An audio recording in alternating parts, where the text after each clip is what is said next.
Hello बच्चों। आज हम तीसरे प्रकरण के लास्ट टॉपिक जो है वो घनमूल। तो घनमूल इस भाग के लिए आप सभी को पहले एक काम करना पड़ेगा। सोच में पड़ गए कि क्या काम करना पड़ेगा। तो काम बहुत बड़ा नहीं है। पहले भी आपने अगर कुछ घन याद किए होंगे तो उसे दोहरा लीजिए। तो कम से कम हमें इस घटक के लिए 1 से 20 तक घन याद होने चाहिए। अगर 1 से 20 तक घन याद है तो जो बोर्ड पे लिखे गए उदाहरण है उसे हल करने में हमें कोई भी तकलीफ नहीं।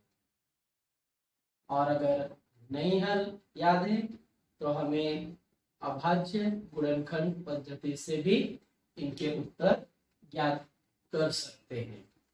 तो अगर याद है तो आप डायरेक्ट भी लिख सकते हैं। अगर आपको घन याद नहीं है तो याद कर लीजिए, उसके बाद ये उदाहरण हल करना है। तो यहाँ पे देखिए आपको 1 से 20 तक के घन लिख देता हूँ, आप चेक कीजिए। एक, एक का घन एक, दो का घन घन मतलब किसी संख्या को उसी संख्या से 3 बार गुणा करना। वर्ग में हम क्या करते हैं, 2 बार गुणा करते, तो 2 बार गुणा करके और 1 बार गुणा कर लेंगे तो आपको उस संख्या का क्या मिल जाएगा, घन मिल जाएगा। तो 2 का घन 2 गुणे 2 गुणे 2, तो 2 दूनी 4, 4 दूनी 8। इस तरह से 3 का घन 27, 4 का घन 64, 5 का घन 125, 6 का घन 216, 7 का घन 343, 8 का घन 512, 9 का घन 729 और लास्ट में 10 का घन 1000। 1 का घन 1 और 1 जीरो के कितने 3 जीरो दे देने के, जैसे 20 का घन तो 2 का घन होगा 8 और 1 जीरो का 3 जीरो, मतलब कितना 8000। अब 11 से 20 तक का देखते हैं। तो 11 का घन 1331, 12 का घन 1728, 13 का घन, अब 13 गुणे 13 गुणे 13 वो कितना आ जाएगा 2197, मतलब 2197। 14 का घन 14 गुणे 14 गुणे 14, यदि हम करते हैं तो वो हो जाएगा 2744। 15 का घन, 15 का 3 बार गुणा करेंगे तो आएगा 3375। 16 का घन, 16 का 4096। 17 का घन, 17 का घन मतलब 17 को हमें क्या करना है, कितने बार 3 बार गुणा करना है, तो वो कितना हो जाएगा 4913। इसके बाद 18 का घन 5832, 19 का घन 6859 और 20 का जैसे मैंने बताया कि 2 का घन 8 और 1 जीरो का 3 जीरो, तो 20 का घन कितना हो जाएगा 8000। तो अगर ये संख्या है या ये घन आप यदि याद कर लेते हैं तो आपको इसका उपयोग आगे के क्लास में भी होगी, 9वीं में उपयोग होगा, 10वीं में होगा। जब तक आप पढ़ाई करेंगे तब तक काम आएगा। सिर्फ ये है कि एक बार याद करने के बाद उसे समय समय पे आप दोहराते रहेंगे। तो यहाँ पे क्या दिया है, घनमूल ज्ञात कीजिए।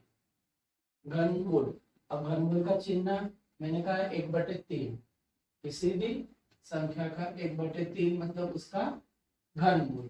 इसी को हम ऐसे भी लिख सकते हैं, देखिए इसी को कैसे लिखा जा सकता है, इस तरह से, मतलब ए का घनमूल। इसे कैसे पढ़ेंगे हम लोग, ए का घनमूल। तो यहाँ पे आपको क्या करना है, इसका घनमूल, तो यहाँ पे 3 लिखना है और ये 8000, यदि आपको इसका घनमूल याद है कि 20 का घन है, तो आप यहाँ पे 20 गुणे 20 गुणे 20।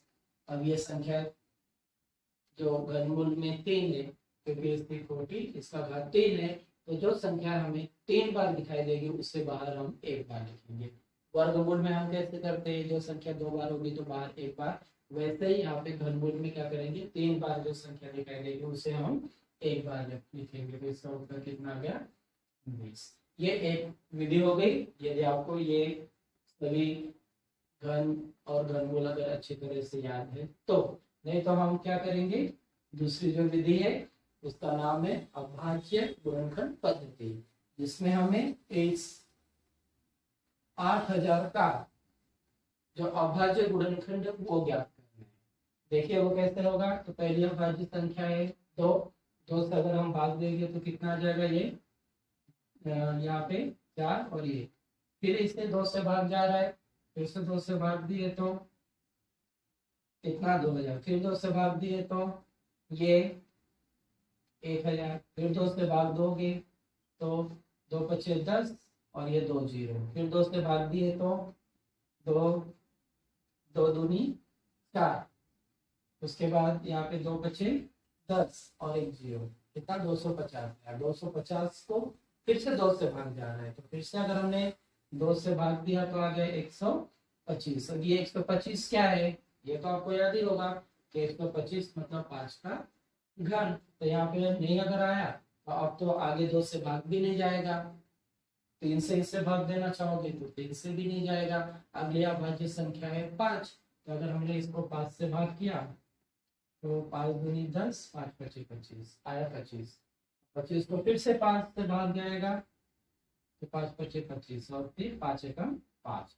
देखिए ये 3 बार है, ये 3 बार है, ये 3 बार, तो इनकी जोड़ियां हम क्या करेंगे, एक एक बार लिखेंगे। तो इसी को हम लोग और कौन सी विधि से लिख सकते हैं, देखिए 8000 का घनमूल मतलब हमें 2 गुणे 2 गुणे 2, फिर 1 2 गुणे 2 गुणे 2 और ये 3 5 बार, 5 3 बार लिखा हुआ है, 1 2 3।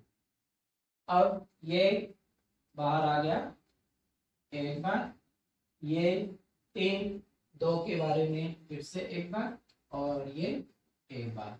अब इनका गुणा करेंगे तो 2 दूनी 4, 4 पचे 20, तो इसका उत्तर कितना आ गया, इसलिए 8000 का घनमूल 20। ये क्या हो गई, अभाज्य गुणनखंड पद्धति। और अब यदि आपको याद है तो आप कोई बड़े कॉम्पिटिटिव एग्जाम में इतने बड़े करने से अच्छा आपको अगर घन याद होगा तो आप डायरेक्ट लिख सकते हैं।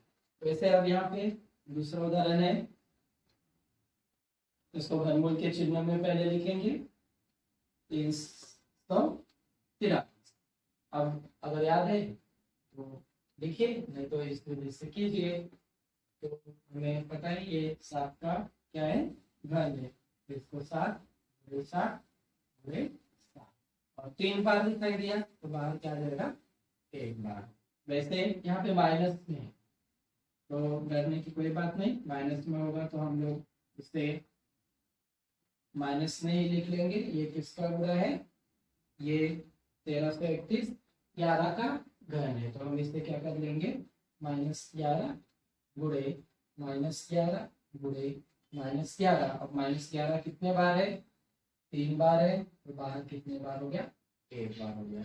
अब यहाँ पे देखिए, यहाँ पे हम लोग घातांक का नियम लगाएंगे, तो ये घनमूलों में ऊपर की संख्या को भी लिखते आएगा और नीचे को, तो हम इसे ऐसे भी लिख सकते हैं 125 का घनमूल अलग और 64 का घनमूल अलग से। अब 125 देखिए 5 का घन है, मतलब 5 का 3 बार गुणा, हम इसके आगे इसका कर सकते हैं, ये 5 5 5 है, या डायरेक्ट भी लिख सकते हैं आप। और ये 4 का है तो 4 गुणे 4 गुणे 4 और बाहर आके सिर्फ ये 5 एक बार और ये 3 और 4 के बदले 1 बार, या फिर डायरेक्टली यहाँ पे 5/4 लिख सकते हैं आप। तो इस प्रकार के उदाहरण को हल करने के लिए अगर ये याद है तो आसान है, नहीं तो फिर आप अभाज्य जो गुणनखंड पद्धति है उसका उपयोग कर सकते हैं। एक उदाहरण देखते हैं जिसमें हमें 125 का घनमूल दिया है 5, हमें पता भी है 5, लेकिन यहाँ पे दिया है और इस संख्या का घनमूल ज्ञात करना है। तो कैसे करना पड़ेगा, ये देखिए हल, दी गई जानकारी है 125 का घनमूल 5, इसलिए 0.0003 0 और 125, तो इस दशमलव के बाद टोटल अंक कितना है, ये 6 अंक हो गए। कितने अंक हो गए, 6। तो यहाँ पे हमें क्या करना पड़ेगा, ये 5 तो फिक्स है इसका, और ये 3 जीरो का एक जीरो देकर यहाँ पे क्या करना है, जीरो ले लेना है। इस तरह से इसका घनमूल अगर हम इसे 3 बार गुणा करेंगे, तो ये दशमलव के बाद 2 संख्या है, तो 2 संख्या जैसे अगर मैंने यहाँ पे लिखा 0.505 गुणे 0.05, तो ये दशमलव कुल 4 अंक के बाद आएगा। और एक बार जब 0.5 से गुणा करेंगे 0.05 से, तो और 2 दशमलव देने पड़ेंगे, मतलब कुल 6 अंकों के बाद दशमलव लगेगा। तो वैसे यहाँ पे देख लीजिए कि ये 6 अंक है, तो यहाँ पे दशमलव के बाद कितनी संख्या आनी चाहिए, 2। तो ये तो हो गया 125 का, और दूसरी संख्या के लिए हम क्या मान लेंगे, 0 मान लेंगे। आइए और एक उदाहरण देखते हैं। यदि